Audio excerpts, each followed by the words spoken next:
你錫阿小 X 嘅？我唔知啊，頭先擺下咁樣。我知啦，你梗係想嫁俾我咧？我唔係啊，我唔知點解啊，我冇咗個初吻啊！呢度今次弊啦。放心啦，我會負責任噶。嗱，以後我會一心一意，淨係蝦你一個，淨係打你一個，淨係搣你一個。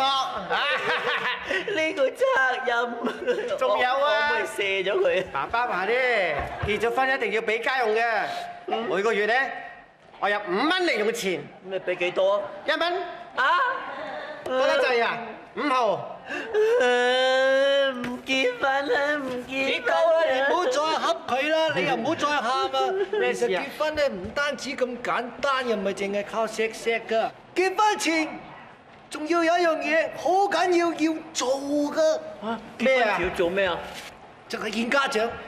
見家長。哎呀，我唔制啊！我唔見家長啊！我上次見完家長之後咧，我冇得睇3個禮拜嘅全家福祿壽喎。上次啊，我見家長啊，淨係可以睇全家福祿壽咋。你仲講喎？上次我見完家長之後啊，淨係可以睇隔離台啫。隔離台係啊，係明珠台。你知我唔識英文噶嘛 Sit， 乖啦，坐翻低。哎呀，咁我都係唔制啦，要見家長嘅話咧，我哋唔結婚啦，唔結婚啦。哦，唔結婚唔緊要啊，我幫你哋搞離婚，啊？離婚點搞㗎？係咯。簽張嘢就得㗎啦。喂，咁快啲簽啦！即刻簽簽完張嘢，我哋離婚啦。簽咗。簽咗。仲有離婚。搞掂咩？有啊，交888蚊。嗰888蚊點解啊？係咯。咁啲小巴係咁寫㗎嘛，原來幫人搞離婚係好開心㗎。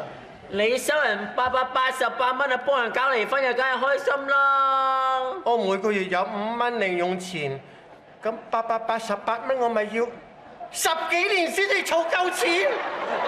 哎呀，我反正都唔係好憎你啫，為咗慳錢我都係唔離婚。咁又係咯，我見到你我都唔會話我接受唔到咯咁嘅。都頂得住你啊！係咯，不過原來搞離婚咧咁麻煩同埋咁唔開心㗎，我都係咧要翻去對爹哋媽咪好啲，等佢。